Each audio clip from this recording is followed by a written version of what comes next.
says when I go to Tinder, I just find men of lower social status, and of course she doesn't want it. Men with a high level status, they live usually in big cities, and usually they don't want to travel 100-200 kilometers just to see her. It's a problem for her now to meet someone decent.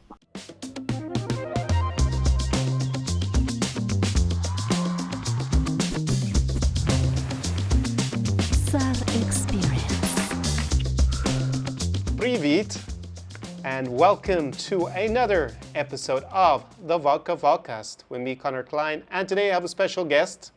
Yelena is joining us. And if you've watched the content on my channel, you'll know that I'm a huge skeptic of marriage agencies, matchmakers, the whole Ukrainian bride business in general. But I have previously done a few videos with Yelena, who is a matchmaker here in Odessa, and I am curious to find out what she has to say about the state of matchmaking with Ukrainian women who seek to marry foreign men, primarily from the US and Canada, and what has changed maybe in the mentality of Ukrainian women in the last 500 days with the Russo-Ukrainian war and all that has happened in the region. So, привет, Yelena. Привет, Great to see you again. Great to see you again, if it's only on this call via Zoom. Can you tell us first where you are and what's happened in the last year before we dive into the questions I have? It's interesting that this time you are in Odessa and I am abroad. It's really unusual. Yeah, exactly. I'm back to Odessa. I evacuated from here on the second day of the invasion. So I evacuated on February 25th, 2022, and now we're in July 2023. Where are you at the moment? Where did you leave for? I'm in Bulgaria now with my family, and in Burgas, city near the seashore, also Black Sea. And I chose this place for now while there is a war to live and work, and I arranged our first dates already here. And many clients say that the prices are quite reasonable here, so it seems I found some replacement for Odessa now to hold on the first dates of clients. Awesome. So you're there in Bulgaria by the seaside. Burgas is also a city by the sea, correct? Burgas, yes. It's right on the seashore with a lot of different wonderful resorts near it. So if clients come in the summer, they can get rest at the same time here. And it's not, it's impossible to compare the prices here and the level of service with prices, let's say, when you travel to Paris. Oh, clearly. Clearly. I'm sure Bulgaria is known for its very affordable seaside, right? So the prices are quite cheap, maybe comparable to here in Ukraine, maybe a little bit more expensive. And obviously you have Seafight Black Sea. So my clients are quite usually businessmen and accomplished men, but why I say about prices now, because for the first dates, I always recommend men to meet in some more comfortable place and not to pay fortune for the date, because if he never saw a girl in his life, it's better to come to some more affordable place, actually. Exactly, not splurge a huge amount on the first date. Normally I recommend that you should make the first date a coffee or cocktail date. As you know from my previous videos, where I have lambasted the Ukrainian bride business, explain to me, Yelena, why would a Ukrainian woman in 2023 go to a matchmaker to look for a relationship, and the idea is to get married, basically, to a Western man, and primarily a man from North America. I think most of your clients are actually, male clients are North American, right? But why would the Ukrainian women be interested? I understand why the North American men would be interested in the Ukrainian women, since a Ukrainian passport is now quite good for relocation and travel. Why would the Ukrainian women be interested in meeting a guy at a matchmaker from North America? Mm-hmm. First of all, there is still a wish, like before the war, just to find the right partner for life. Second reason is that, as you know, many Ukrainian women, they went to European countries because of the war and to save their families, their children, themselves. but still they have a language barrier. Most of them have language barrier, and it's interesting. While I'm here in Bulgaria, I noticed that many people here speak English, very good English.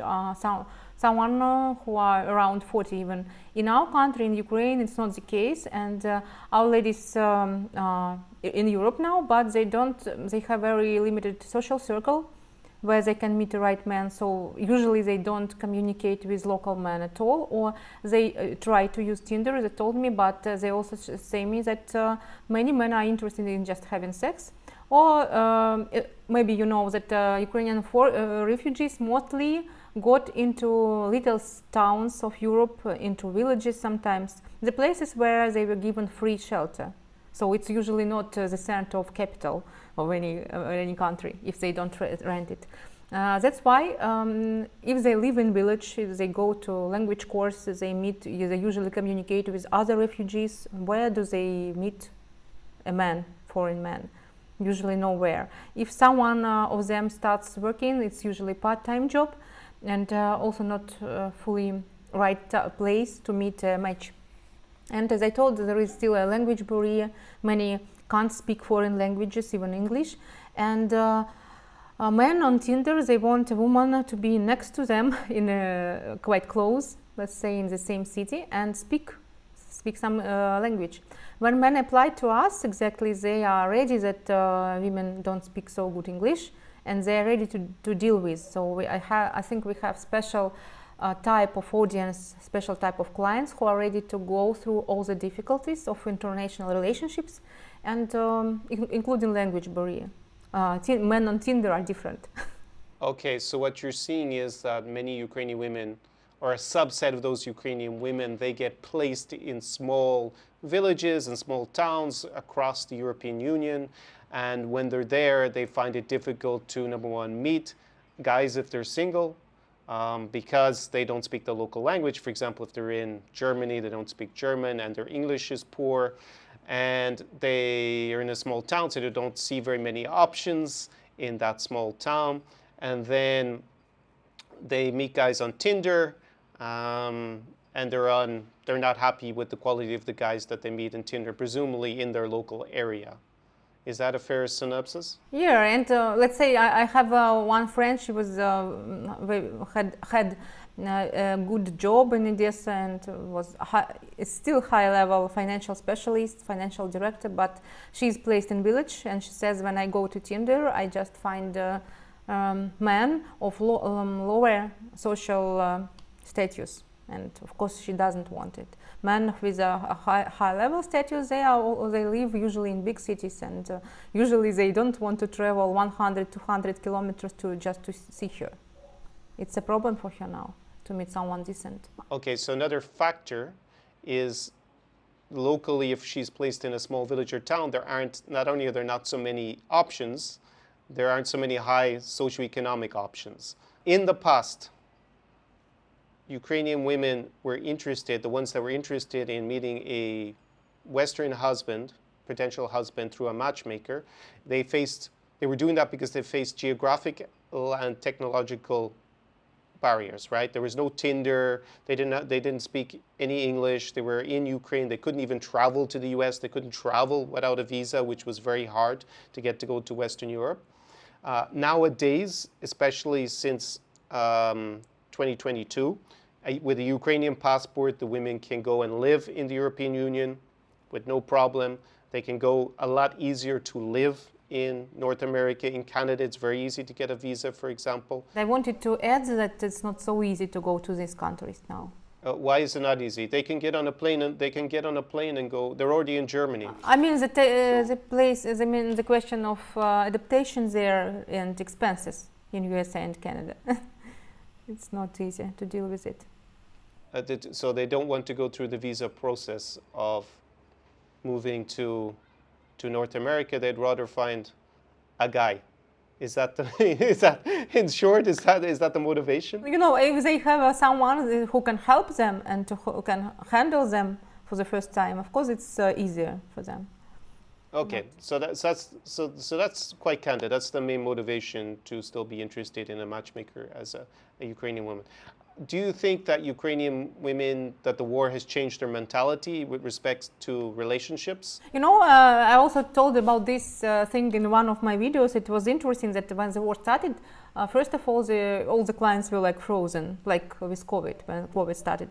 But then even more girls started to apply to us as saying that I need a man, strong man next to me. So I guess our ladies got this type of fear, like natural fear, because before many of them was making good money, they were independent, they don't need a not wrong man, they're quite picky sometimes too.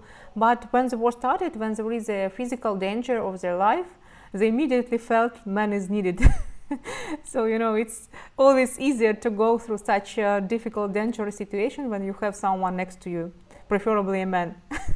So I think that they started to appreciate just a good man next to them, not for his money, but also for what he has to give her in sense of feelings, support, care, safety. These things, like, they go from word of ancient times.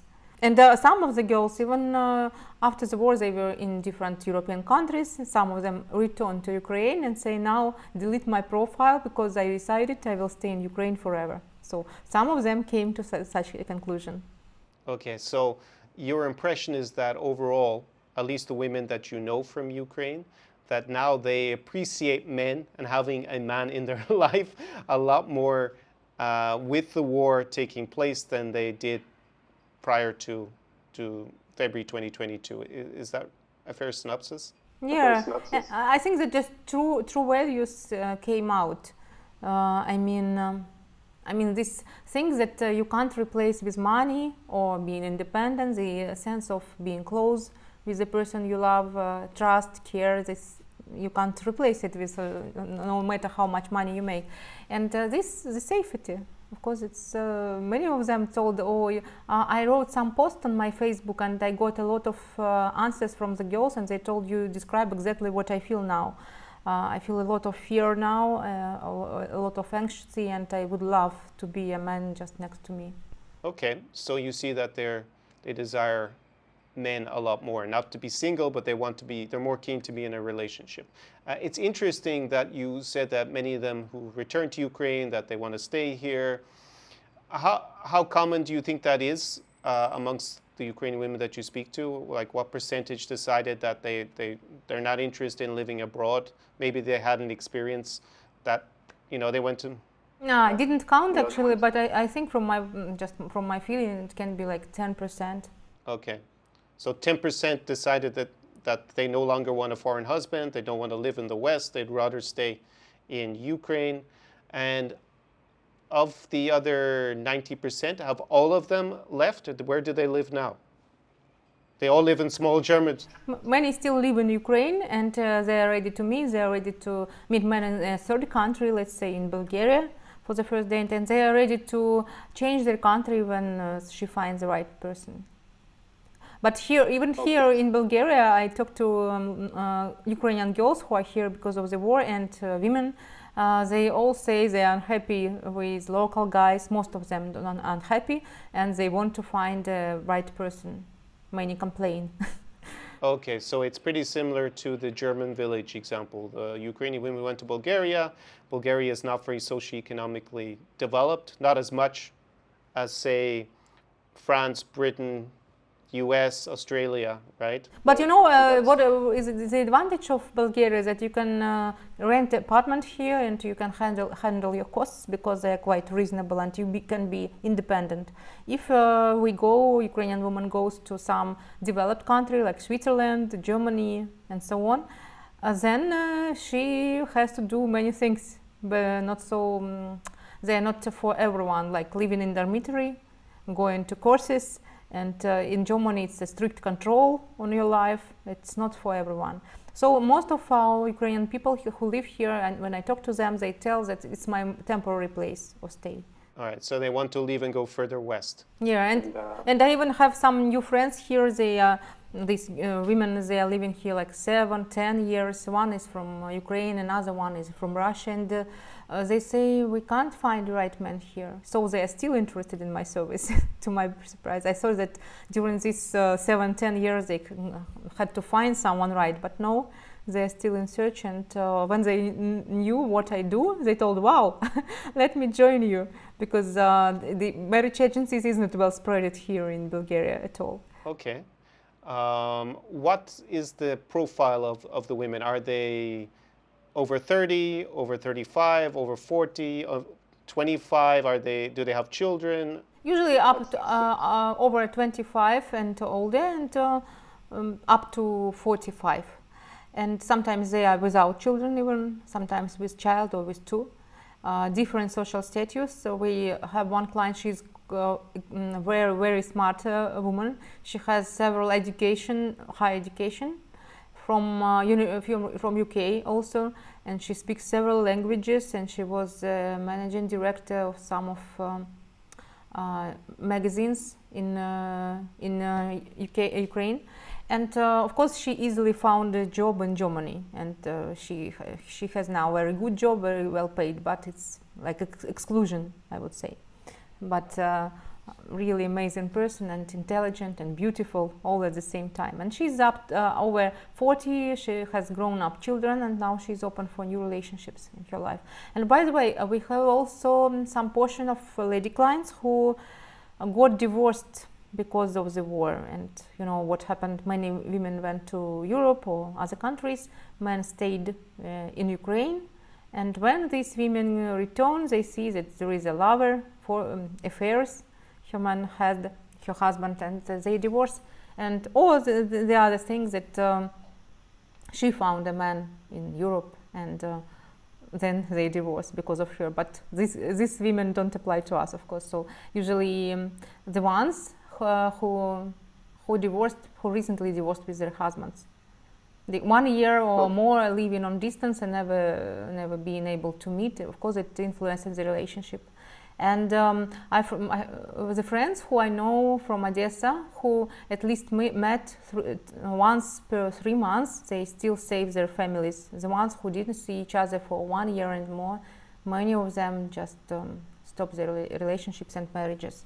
So we have a new part of new clients. Okay, so there are some Ukrainian women whose relationships have ended since the beginning of the 2022 invasion, and now they're somewhere in Europe normally, and looking for a better socioeconomic option than they can find locally, or they're having problems finding a suitable man for them locally, which is basically in general socioeconomics.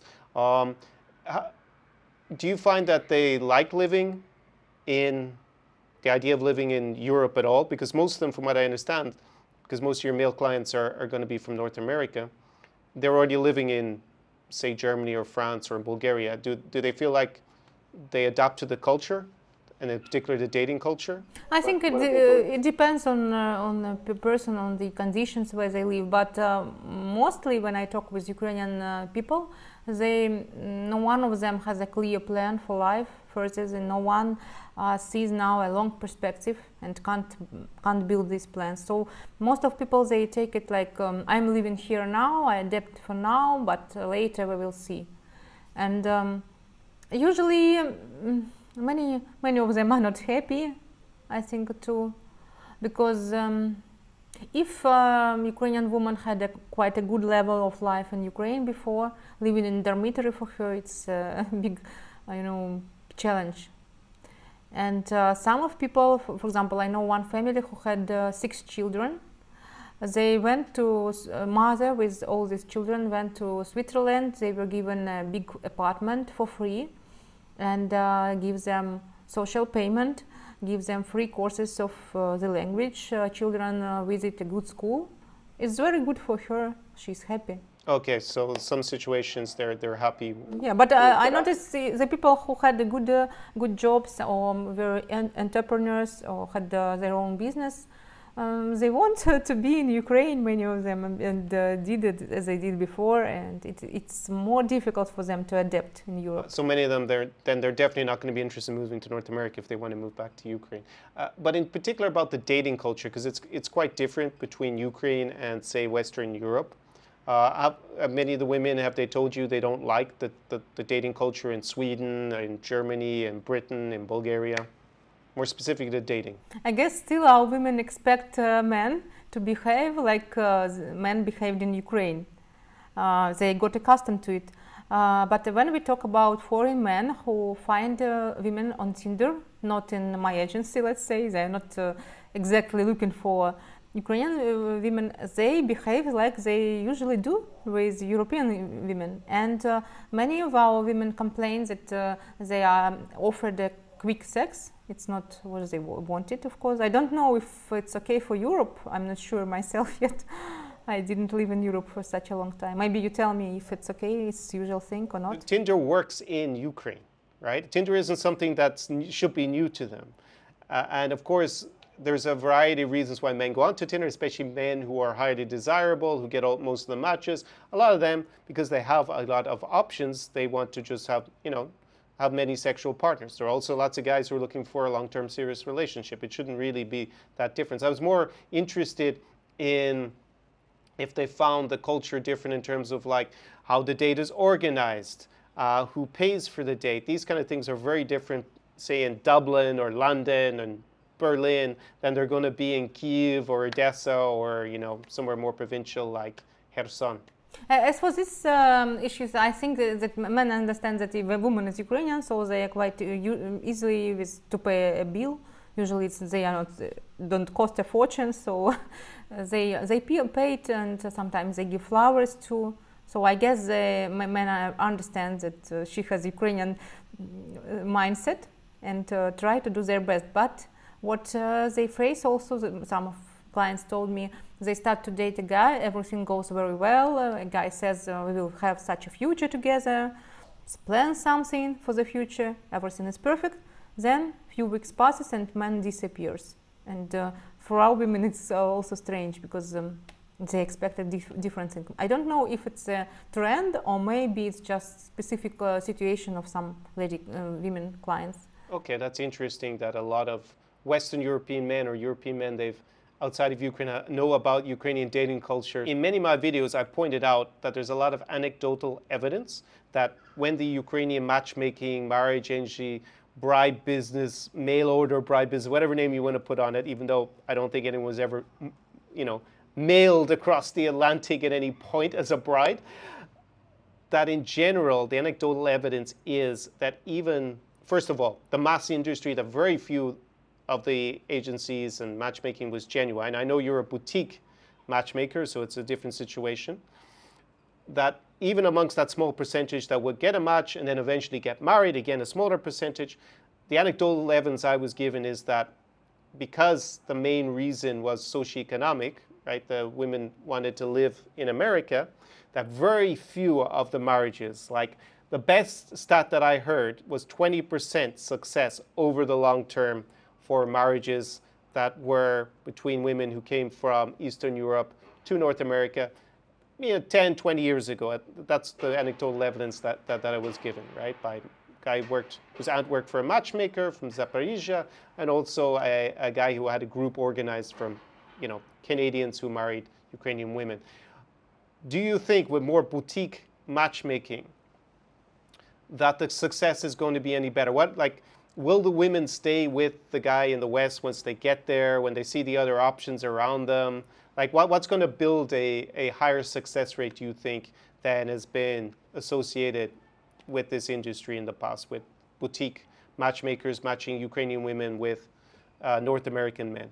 Honestly, I think it's only feelings. If people found each other and they are feeling right next to each other, they're in love, they got married consciously, I would say, not just because of the emotions and hormones working very good in the first month of meeting, then marriage will last longer. I don't think it can be connected somehow with factors of environment now or the war. actually. It's just the way you choose a partner. And again, talking from my personal experience, if I would get married being conscious, being rational, I think I would choose another person, and would probably this marriage would last longer. But I didn't do it. So if usually I have clients who are quite old and not 20 years old. So mine are 20, 45, 46, 50, like that. And women for them are 35, 38, 40. They are quite adult people already. They know, they had some experience in life, and I think that they are conscious when they do these steps. I remember just one couple from our history of work that was divorced. And this girl came to us just in 3 months. She met a man from England. She was like 25 or even less, maybe 22, and he was like 40, I guess. They got married quite quickly. He bought an apartment for her, first in Odessa, and they went to London together. But in a few years, they got divorced. Okay, so I see there that if the Ukrainian woman is young, and the guy is buying her an apartment here, probably not really a strong emotional bond from the woman's side. There's not much emotional investment; it's more a financial investment. But if the woman is older, and obviously the man is older as well, that probably it's more likely that she would pick him for a bigger emotional investment. Yes, if she found him for this reason. But again, I had a marriage with big age difference to myself, and I didn't do this choice because of some financial reasons. Because I had my agency already, I had quite good life, so there can be different reasons. Yelena, do you have a final message? I'm going to put your link down below in the description to this video. Do you have a final message that you want to give the viewers about, because now we've outlined the kind of person who should be looking. It's normally a man who's looking for, he's probably in his 40s, maybe in his 50s. He's looking for a woman who's from Ukraine, who's probably mid-30s already, more likely to succeed. And he's obviously able to, he's interested in those more conservative values. I wouldn't say traditional values that Ukrainian women have. I think they have slightly more conservative values than is the norm in North America and in Western Europe. What would be your final message to guys who are still interested? Why should they take the gamble of specifically meeting a Ukrainian woman via Matchmaker in 2023? I think that Ukrainian women became even closer to you now because of the war, because they are already in Europe, they are already adapting to this Western country more than before, and many of them feel the need to have a real relationships in their life, love and family. So don't hesitate to apply, because you will find our women, they are still the same beautiful, they still take care of themselves, but you can meet them already closer to you in a safer place and form a beautiful relationship. Okay. If you come from Connor and say code word friend of Connor, you will get a special bonus from my agency, my matchmaking company. What exactly, I will explain during the personal consultation. Okay, beleza, perfect. Дуже добре. Great, Yelena, thank you for that. So, yeah, I think that's all that we really have to say at this point. I hope to see you very soon again here in Odessa. Hopefully you get back for at least a trip. Hopefully it'll be a short road to victory for Ukraine, and that we can go back to life as normal. And guys as well, you guys, you can come here without the risk of Russian rockets. I'm here on a beautiful summer's evening in Odessa. I'm looking out of the Black Sea here from my balcony, and there are almost no tourists, as you would expect, because of the situation. So fingers crossed that it changes soon. And I see Yelena in here once again, and I see maybe you here in Odessa, Ukraine. So do побачення, дуже дякую, papa, bye bye. SAR Experience.